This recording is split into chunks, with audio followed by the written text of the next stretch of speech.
If you melt them together, you're in trouble. Well, see here, I'm in trouble. I didn't have the right tool.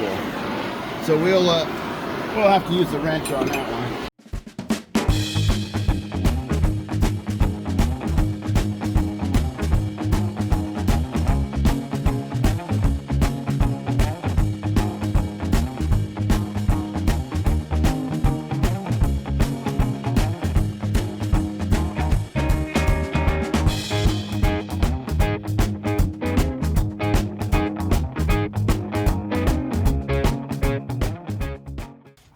Welcome back to Just Enough Garage.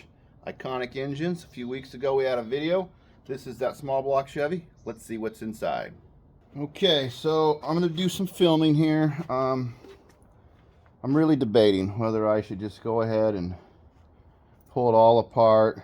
New head gaskets, new timing cover, new timing chain, new valve seals, everything. Normally I would. I'm using a tripod this morning. My camera people are still sleeping. It's quite early. I get up early anyways. But you'll see here the different color and paint. This had a head job not too long ago. Well, 30 years ago, 25 years ago. Not too long ago. Different than the block. It ran super awesome. We had good compression. So I'm probably going to go El Cheapo today. And invest a $12 serious $12 Craigslist rebuild. I'm really thinking about doing that because the car I'm putting it in is really just dedicated off-roader that'll probably get a few miles a year. Paint everything black and blue. Black and blue. That's a good way to go. Anyways, I was pulling the carburetor off. I thought I should film this. Okay, I hope you can see this. Like I say, these are the line wrenches everybody talks about. Come on, you guys watch more than just my videos. I know that. So I watch lots of other videos. Line wrenches, line wrenches. The only difference that these really facilitate is that you see you've got 1, 2, 3, 4 sides touching as opposed to a standard wrench that's got 2. Now this is the opposite end, but it's extremely thick. The reason it is, if you're a mechanical guy, you already know this stuff. If you're a non-mechanical guy, I'm going to teach you something, hopefully. When you look here at the tubing, can you guys even see the tubing? Let's bring you in. See the tubing, right? Right there. Ideally, this one's not too chewed up. A thick one, you see, this one's not the right one. Let's find the right one. Maybe I don't even own the right one.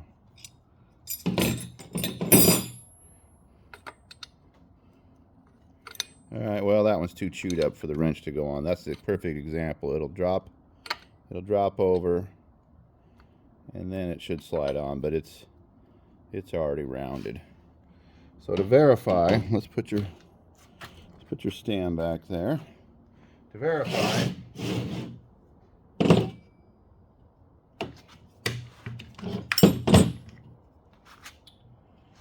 here we go. 9/16. Oh, it's a 5/8. So I don't even have the right wrench. Well, amazing. Alright. So I got all the small ones. I don't have a large one. Well, that's on my to-do list now. Anyways, you see what it's trying to do? It's trying to roll that. Well, these wrenches are directional. That's what I was told. They're 15-degree offset, most of them. And if you do that, it's supposed to... No, see, I'm trying to get that whole thing to turn. So, let me get some lube. I don't know what lube you guys like, but that PB Blaster stuff's alright. A zillion vacuum hoses. Some I'm going to use, some I'm going to not. So before I take it apart, this is the Vacuum Advance. You see it comes in right there. That's the only one I need. The rest are just, you know, they're just there. I started to unbolt this thinking I could take that tube off with it. And in fact, the other day when I put the PVC valve on that Suburban, where do you think I got parts from? Yeah, that's right. I stole them from here. And it's the old Peter Paul thing.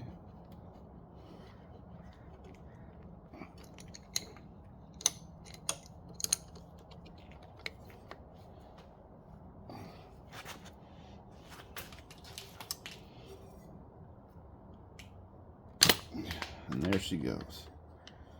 Sometimes you get hurt doing this. Knuckle busting, they call it. And most of you will notice that my shirt is all stained. You say, well, why is your shirt all stained?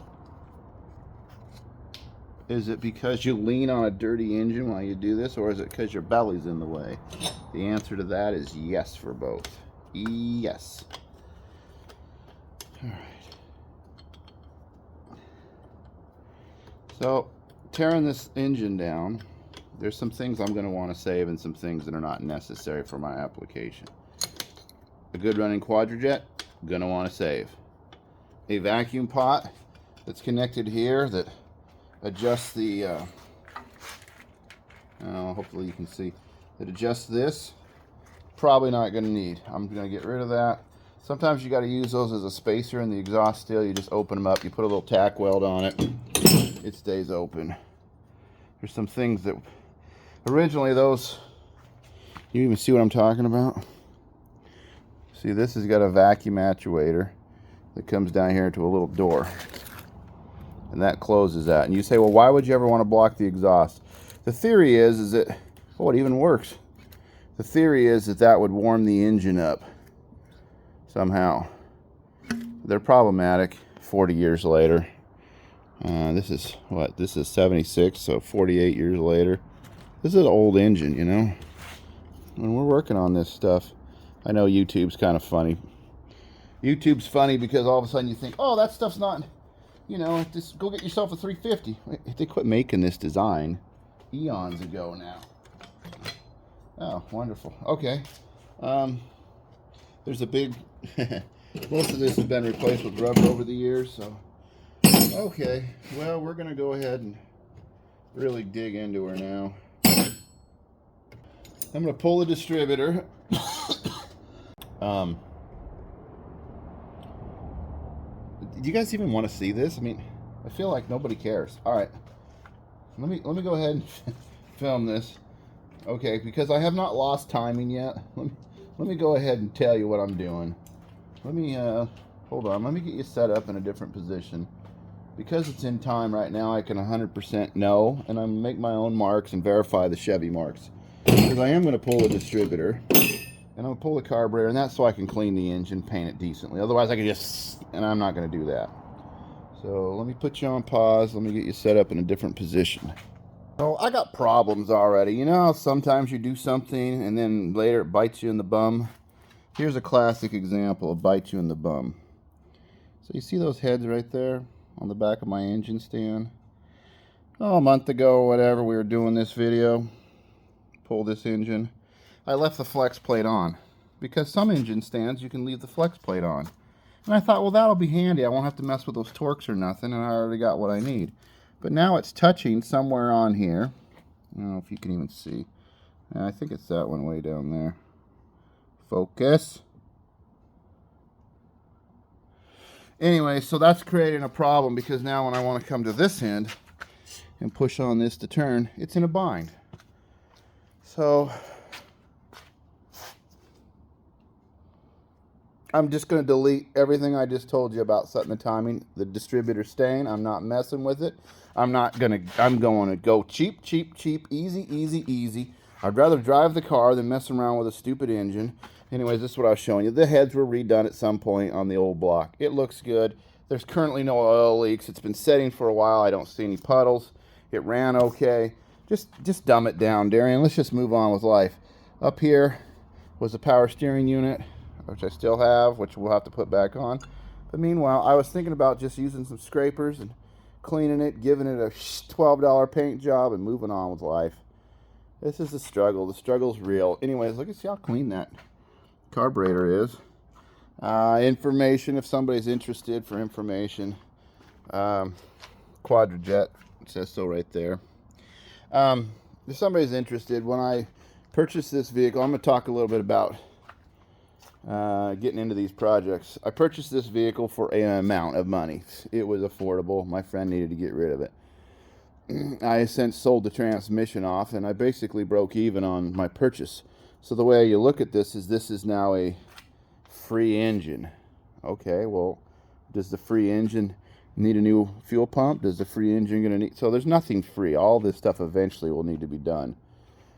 But it's better than going down to the parts store and paying $2,000 to $4,000 for an engine that, well, it would be better, but there's no reason to if you can find one and then put your sweat equity into it.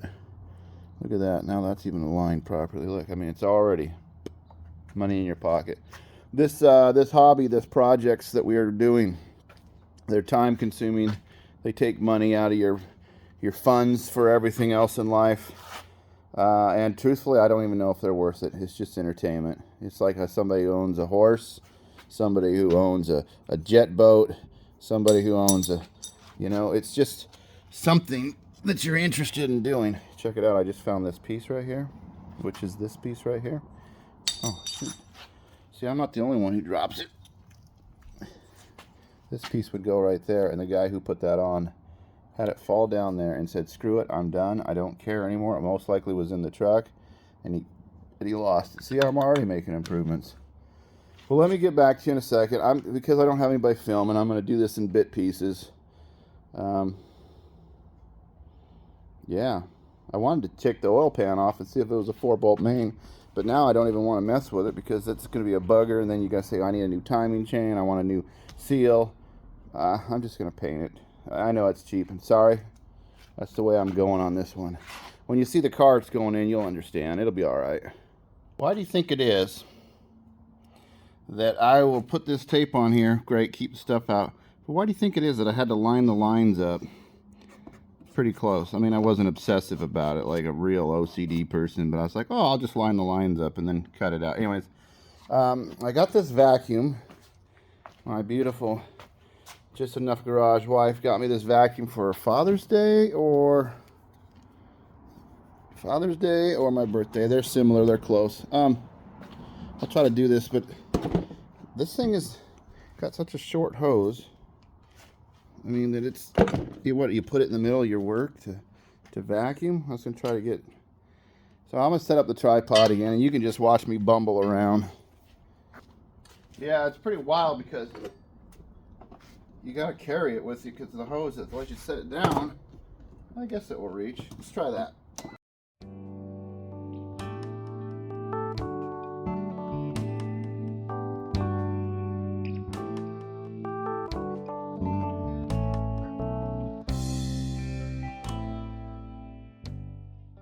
Let me show you something I found.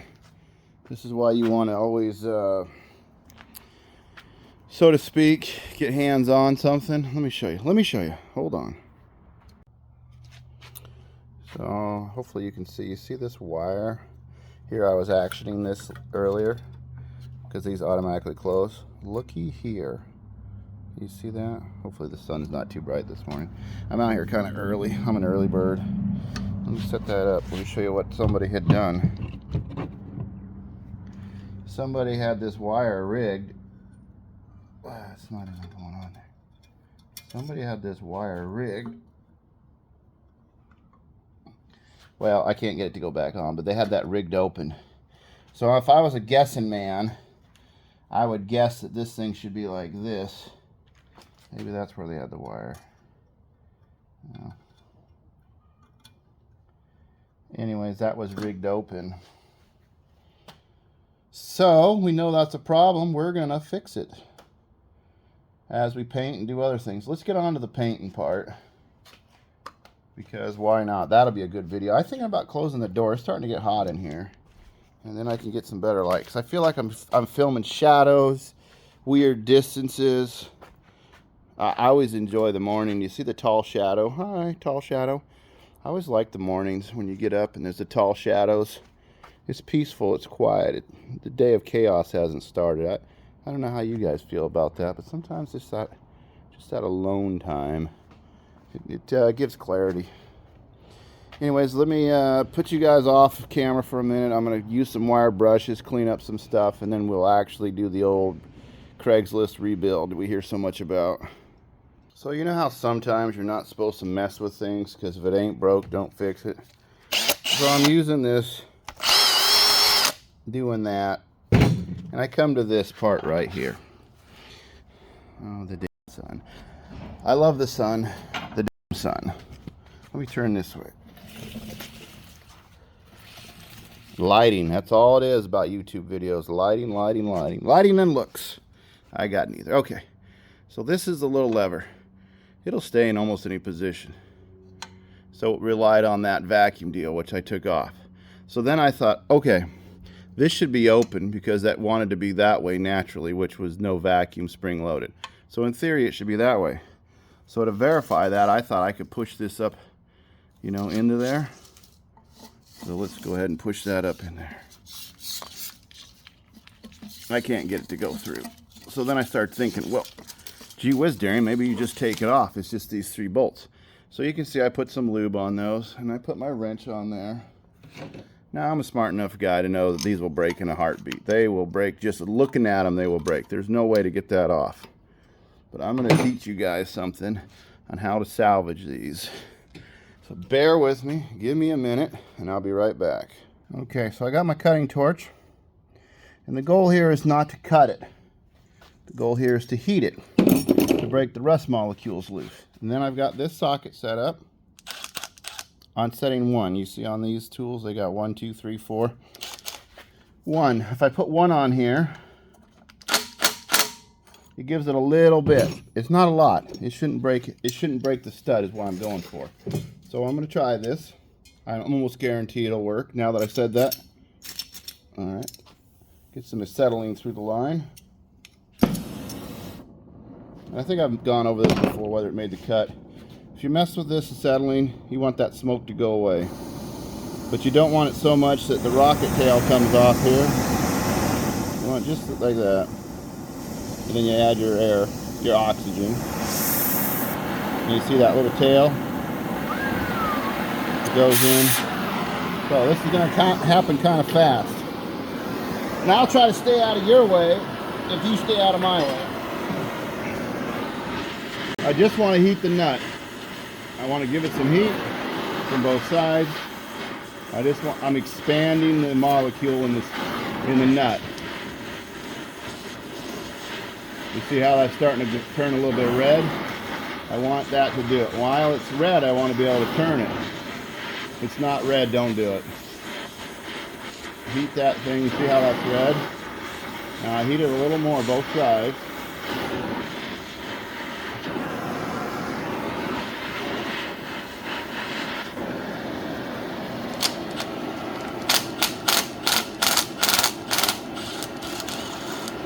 Gentle as a bird.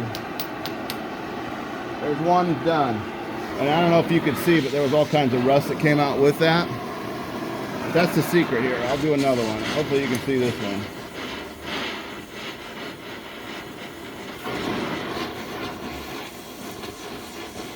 Ooh, maybe the engine will catch fire. You want to get just the nut. Don't worry about the other metal or any of that. Just get the nut. We want that to expand away from there. And it all happens within a few milliseconds. If you wait too long, it'll clamp down. You'll never get it off. If you melt them together, you're in trouble. Well, see here, I'm in trouble. I didn't have the right tool. So we'll have to use the wrench on that one.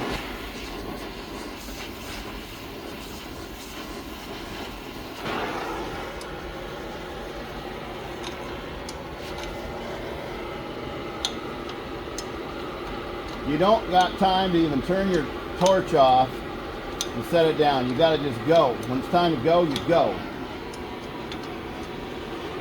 Because once it cools off, it's going to get tight again.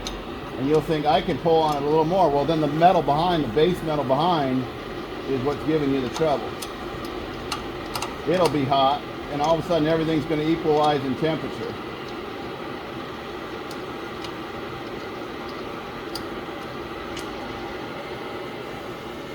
Now what you didn't realize is I had to hold that wrench in the middle because that end was hot as balls, I think they say. Anyways, it was warm.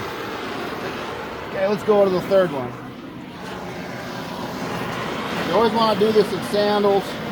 Have a lot of items at your feet.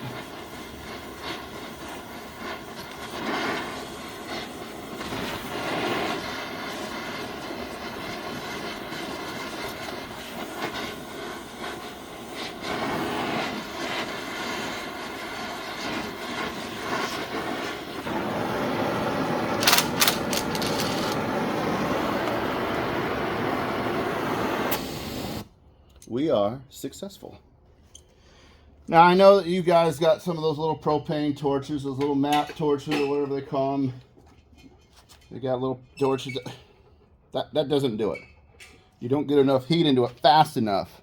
What you end up doing with those, let me find a, here's a wrench. What you end up doing, see, I just let these fall on the ground. I don't mess with them. I don't touch them. I'm gonna put them back on, but I don't quench them in oil. I don't goof with them. I don't put them in water. I don't do anything. I just let them cool naturally. Just let them sit there.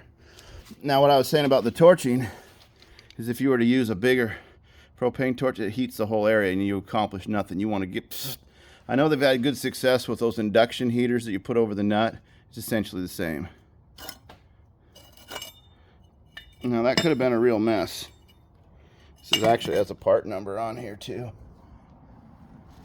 Now we can confirm. Now, what you want to do is when you kneel down, you want to remember where your nuts are at. But I don't think you can see in there. And it's too hot for me to touch. So you see that? It was in an open position.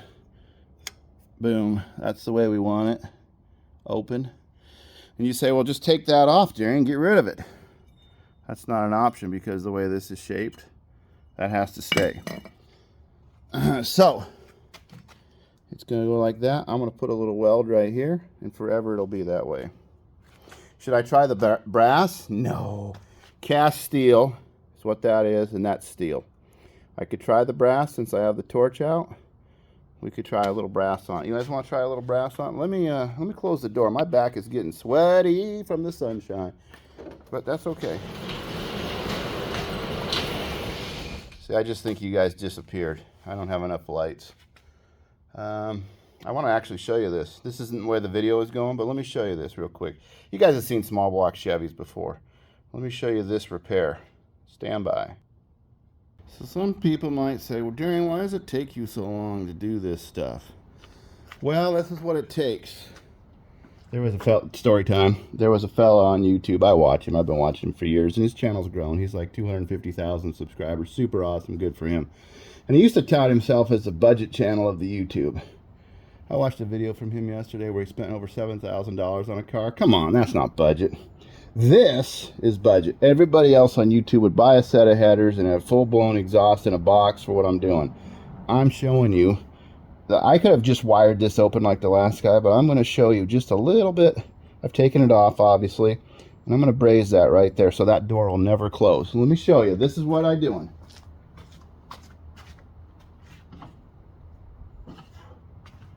Okay, you guys probably can't see because I know I got the camera zoomed in, but this is Hobart 1/8" flux coated bronze rod. It comes like this. I got it from the Tractor Supply in my town. I'm not going to change the tip. I have different size tips, but I'm not going to change those because this is going to be how quickly and easily this stuff works. Yes, I could weld that with a metal my wire machine, but I wanted to show you this. I've done this a couple of times before, and I don't know if anybody's ever go back in the videos to watch. This is how easy this stuff can be done at home. So we got your base metal and your other metal. This metal here is thinner. There's a little bushing in there that's going to disappear. Don't really care. So I want to heat that base metal.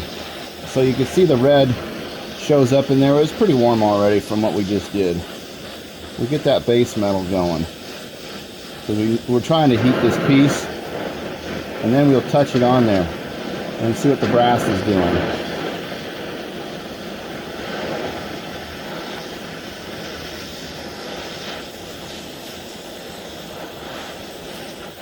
Yeah, it's sticking to the upper piece, but my base isn't hot enough yet. There it goes. You see it starting to fall out. The reason it's falling out is I don't have my base hot enough yet. This cast takes a while to get warm. This might not work.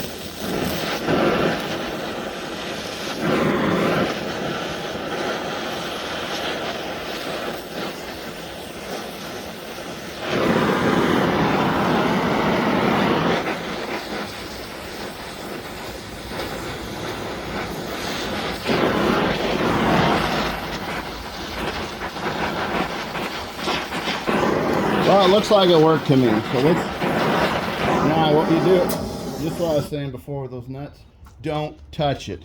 Don't look at it, don't breathe on it, don't try to be a hero and cool it, don't do nothing. Just walk away. You can see the heat vapors coming off of it. I've scorched that thing pretty good. Just don't touch it. You guys can see the weld there, right? Okay. Just leave it alone. Go do something else. Go in the house. Go see what the wife's doing. Go pet the dog. Don't touch it. Don't get all, I gotta get this together right now. No, you don't. Go mow your grass. Now you see I kind of messed up that gasket when it separated. I put a little of that orange RTV on there. Bob's your uncle, away you go. Again, I'm making a mud car out of the engine, so come on, you know. But we can let that, you can still see the heat vapors coming off of it. Just leave it alone. I think I've said that, just don't touch it. Okay. Let me get back with you, the next little doodad here. I was excited to show you guys that. Sorry, I keep moving in the shadows. Is it up like this? Oh, if you're gonna move into the shadows, you gotta take your fingers like this. Let me see if I can see where it looks like a wolf. Well, I'll have to do it on the building. No. Well, maybe you can see. Ah, you guys can't see it. Don't worry. Anyways, that's the old 70s trick when you had a movie theater that you're at your school or whatever. Had the white screen. Oh, look how zoomed in I am. Okay, talk to you in a bit. Okay, I'm taking my own advice. I'm letting this thing cool. You can see we got a decent weld right there. It's still warm. Another 10 minutes, it'd probably be ready to put back on. So I got my can of blue paint, Duplicolor enamel. This is the original Chevy blue color that's supposed to match the block. Let's see if there's any spot with paint left. Oh, it's kind of a little bit, I know that's greasy. Okay, I didn't get any brake clean. I'm not gonna do the bottom. I'm just doing the upper end. I'm doing it cheap, just so that when I put it back together in a car that's not worth nothing, it semi looks good. Let me set you guys up. This is hack. This is like doing floors in a car out of license plates. That's what I'm doing here. You guys see that? Can I leave you there? So I got two hands. Oh yeah. Is it crooked? You guys feel like you're on a boat? All right, let's straighten you up.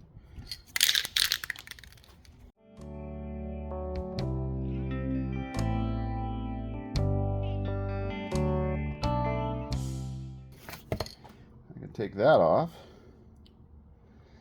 So I don't know the condition of the engine really. I reached in here earlier. I could feel that rocker's a little bit loose, so that it's probably got more lash than it needs. But then again, it's sat for a while. Maybe the hydraulic lifter's down a little bit, so I'm not going to worry about it. Will I be into it again someday? Oh, absolutely. But this is just cleaning up.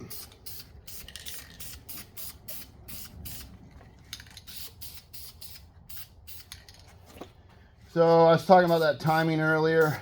You guys that are familiar with Chevys, of course they put, most engines put the firing order there, but these actually go and number the cylinders on the intake runner. So you could figure this out. And I was going to show you that, but I can't rotate the engine. And yeah, whatever. I'm going to paint that blue too.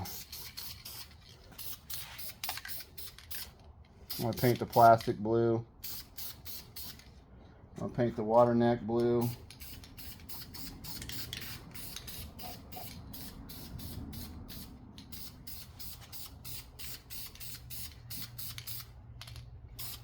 I'm not the world's best painter, you can probably tell.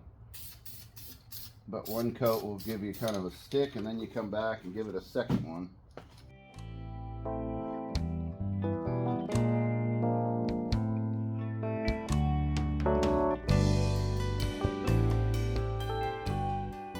Usually I'll paint these Chevy orange because I like the orange better. But this time I decided to go with the factory. This is the way these came. You guys remember this was a block that was cast between 69 and 79. They used this particular casting. It was in a truck. I'm thinking it was a 4-bolt because that was what the casting number said. It came either way. They just drilled the other set and changed the caps. But I haven't pulled the pan to see. It doesn't matter. I got this engine because it was a fair price for me. It ran okay. But honestly, the guy I got it from, he hadn't really ran it either. So this is a chance that I could get my project all done and the thing can run for 10 minutes. It didn't seem that way, but that's a risk with everything you get when you get a used engine. But the price was right, so you go back to that. Value for price, price for value. It's a small block Chevy, so what could go wrong? And I debated about spending another $200 or so on timing gears or timing chain, all new gaskets, but this one doesn't leak oil or nothing. So then you think, well, why would you? Now, if it was an engine I was going to run more often, like that Suburban, I took it all apart and did that. This one, I just thought, well, let's just get it going and get it into the vehicle. And it's kind of be like this 53 Ford behind me. I did all that, I rebuilt it all, did all that, and then I don't even drive the car. And so then it's like, well, why would you put all that time into it if you're not actually going to use it? So that's kind of where I was thought, let's just get this one going. And if the engine's no good, well, then we've still got the rest of it put together. Upgrade, you can always upgrade, right? I don't like painting them like this. I don't think they look good. I think it's kind of hacky. But that's where I'm at today. If you guys want to start a YouTube channel and every week have to have a new exciting project to keep your viewers. Oh, speaking of viewers, I picked up a couple more viewers. Thanks. Welcome aboard. Appreciate you coming on over. We do a variety of things like paint that vacuum advanced blue. We do a variety of things, and they're all my projects. I'm not doing it for a YouTube channel. I'm not doing it to get rich. I'm not doing it for sensationalism. What I'm doing it for is because this is what I'm doing. And my children said, Dad, you should go ahead and film that. People would be interested. And you know what? 600 and, probably 75 of you are interested. And I appreciate that. You know, if I get to 1,000, so this is the begging part of all YouTube channels. If I get to 1,000, then I can start getting money out of YouTube. A few dimes a month or something. Well, maybe I'll get enough one of these days to buy a can of paint, you know? But that's the YouTube thing. It's free enterprise. It's free, free to watch. Free press. I could have stupid political conversations. I could be a conspiracist. I could do a cooking show. Or I could do what I always do, and that's work on old junk. I told you about a project the other day we were going to get, and it looked real good. And I said I didn't want to jinx myself. I didn't jinx myself. But as the conversation went on longer, I could see that this person was emotionally attached to that vehicle. And the price just kept going up the more he talked. Even though he told me one price. And I said, well, if you're going to do it for that, I'll come get it. And then, well, you know. So the deals are never done till the deals are done. So don't get frustrated. You see a project you want, you got to be able to hold your ground, make it work for you. Don't overpay. Okay, I'm not being cheap by saying that. Just don't overpay. When people get emotionally charged about their project, then it doesn't really matter what the price is. They're emotionally charged. I probably squirreled the deal a little bit by saying I was going to use it for parts. Don't say that. Apparently people are offended when they're emotionally charged for something, and to you it's just parts. So, you know, you live and you learn. Even though they suggested, hey, you could just use it for parts. That'd be great. You're helping me out by moving this. I gotta get rid of this. Yeah, I could use it for parts. Oh, really? You're gonna use it for parts? That's the way that conversation went. Well, I said not necessarily, but anyways. I'm just rambling and painting. Maybe it's the paint that's making me ramble. No.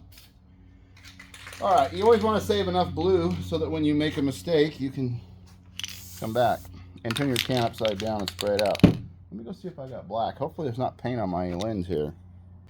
You know, further away I got, this was looking better. Just got to go further away. She'll look good.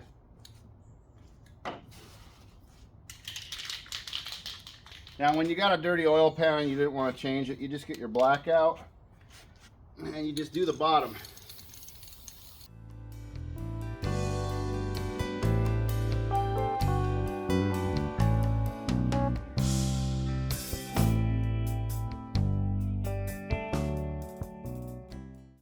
putting old paint on an old engine, a new paint on an old engine. It's like lipstick on a pig. I get all that.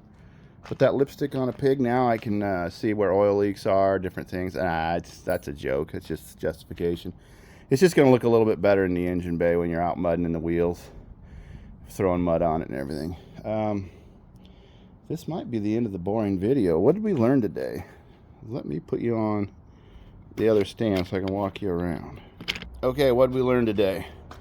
We learned that brass will weld to cast steel and steel. That's pretty cool. It's probably been 30 minutes. That's pretty cool.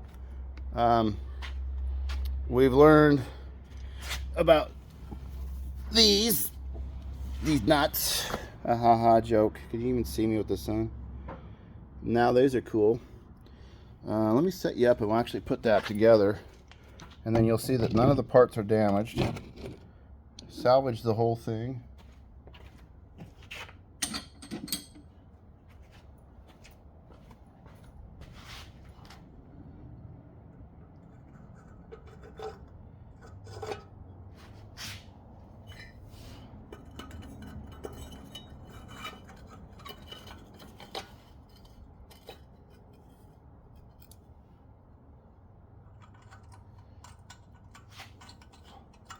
We'll save ourselves a little bit of effort. I wire brushed those off and you guys weren't looking. But let's put a little... Okay, I don't want to spray the palm of my hand, so let's do 2 and then I'll come back and do the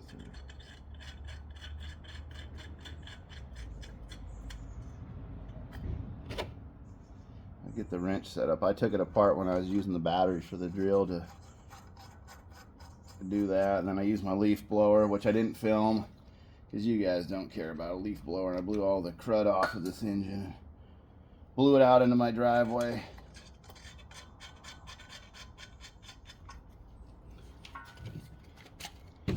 Okay, I still got this on setting 1 because that way it's not too strong. And then that one there, so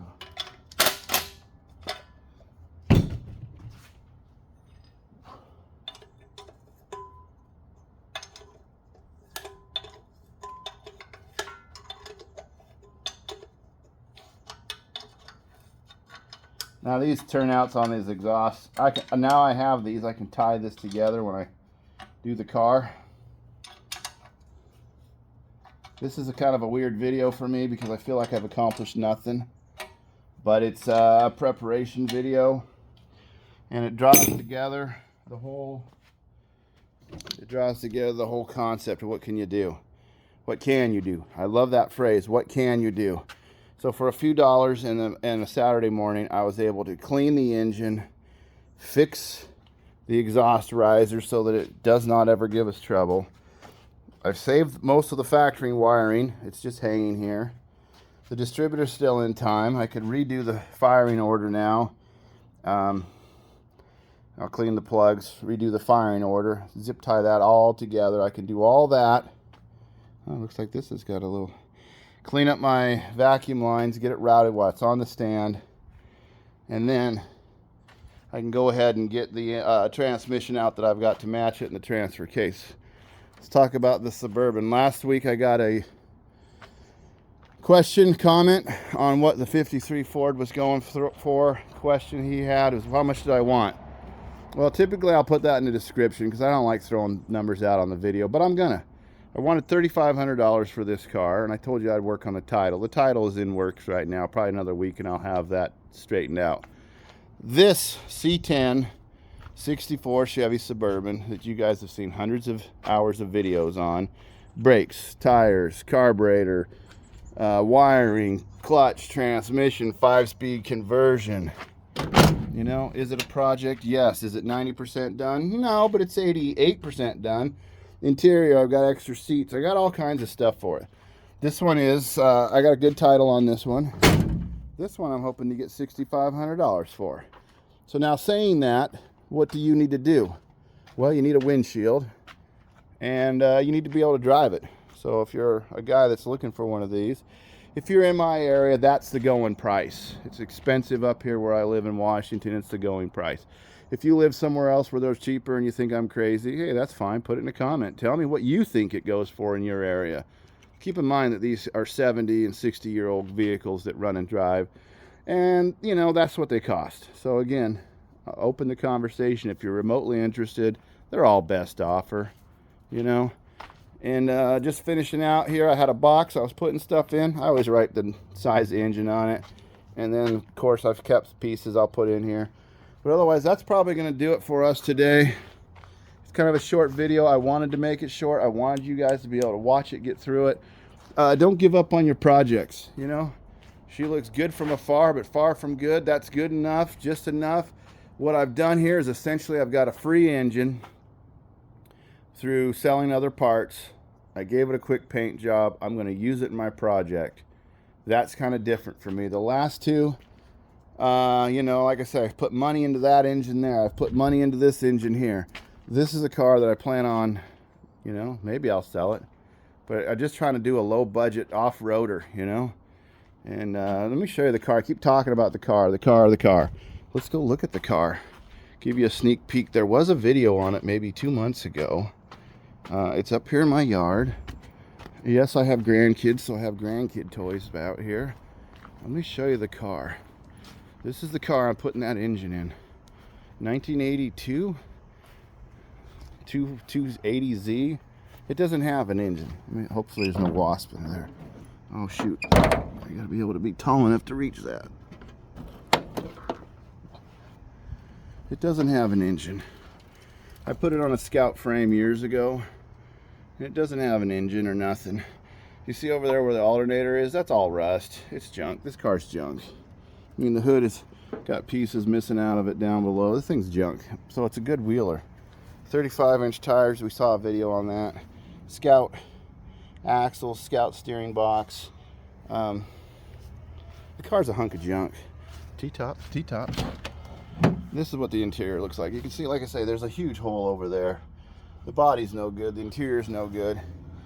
But it'll be a heck of a car for hooting and hollering around the woods. That's what I'm doing it for. It's just fun. It's a fun car. Oh, Rolly come out. Hey, Rolly, how are you this morning? Yeah? Oh, yeah. He's a good boy, that Rolly. He can't wait to go for a ride in it. Kind of weird the way I've got it set up. There's the frame dipped down and these cars were flat on the bottom, but I think it'll work out all right. If not, oh well. My goal with this car is to be zero investment. I know that sounds dumb because I'm spending money, but I'm hoping to wherever I can get parts that I can then sell other parts so I feel like I broke even. Anyways, thanks for watching. We'll catch you next week.